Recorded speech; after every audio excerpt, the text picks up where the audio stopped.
The nation is polarized, yes. Should we fuel the fires, or should we stem the tide and find the ways and means to realize the ideals enshrined in the Constitution? The forebears, those who conceived and crafted our Constitution, knew that the route was not going to be easy. The terrain to be traversed will be challenged and challenging. As we see, Chapter 9 institutions being under severe threat, but few would say they didn't anticipate saying that would happen, and there had to be men and women of integrity who have the courage of their own convictions to say, I have to do it on behalf of my nation, my country, in order to realize, to protect, to preserve, and to promote the Constitution. Polarization is defined by critical pillars like poverty, like unemployment, like transformation. Is there a need for some sort of debate? Where does that debate start? How and who has to kickstart it? The intellectuals and the intelligentsia and the foot soldiers, the barefoot soldiers who don't have academic credentials but are endowed with the vision that would help us realize the ideals enshrined in our Constitution should be brought to bear. The students, yes, let them take part. No doubt, they are most welcome. But remember, they are students, they are children, they are youths. They need to be guided. I mean, once you say they are the youth leaguers, they are SRC members, I, as an academic, as a teacher, I still have a moral duty.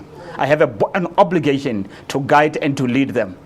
At times, some leaders must say, we must damn the consequences. We must lead and guide the youth. It is a moral responsibility. It's a judicial responsibility. It's a political responsibility in the realization of the greater good. That is a healthy, wealthy, prosperous, thriving, all-inclusive society. I want us to touch on the issue of security structures and the protection of these sites.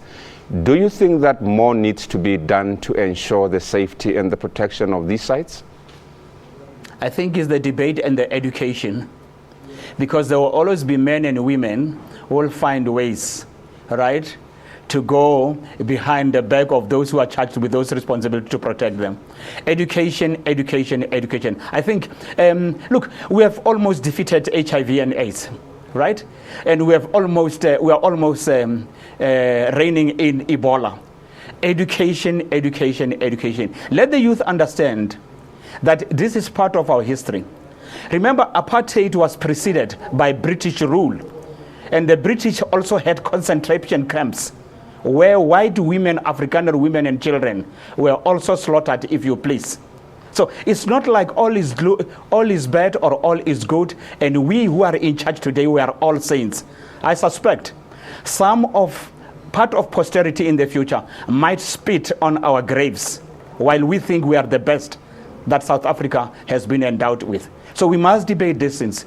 We must strive for inclusivity, and we must look at the scars of yesteryear as nothing but the scars and not the wounds that should be encouraged to fester. If one visited the Paul Kruger Square today, you'd find that there are still people who feel comfortable around the statue and taking pictures, which then brings the question of who has the right to say these statues must go and who doesn't have the right to say so. The people of South Africa must debate and find value. We have the names, geographic names, and the act that deal with those, that guide us. Let's debate and have legislation that will guide us as to how we should preserve this. I was heartened by the Minister Teffo. He had a very measured response, but bordering on caution that it might be too reckless to go this route. The esteemed Al-Bisakh, the Constitutional Court judge, also advised against going this route. Let's find the middle way. It's part of our heritage. It's part of our history. And we don't want to polarize the society more than it is right now. And we also don't want unity and inclusivity at all cost. A middle position is what I advocate. And if others could stay in jail for centuries and forgive their tormentors and their jailers and embrace them and say, in the spirit of realizing the greater good, I would forgive and embrace and move on. So why can't we?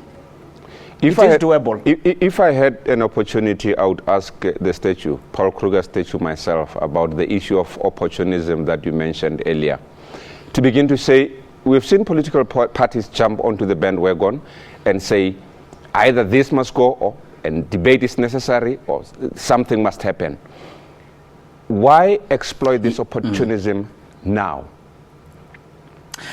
Like I said when we began the discussion, there is a lot of unhappiness and discontent, especially among the youth. There is a sense of helplessness and hopelessness when they try to look ahead into the future for themselves and for the country. Perhaps they are inviting the leadership to make an introspection and say, why this level of anger and discontent? Why this recklessness and almost lawlessness?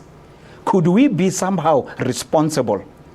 Is there things that need to be done differently that can make children look ahead with hope and positive aspiration? I don't know, but I think it's doable. But let me say, maybe it's time we invite Bob, Robert Mugabe. Remember, Zimbabwe initially was called Rhodesia, named after Cecil John Rhodes.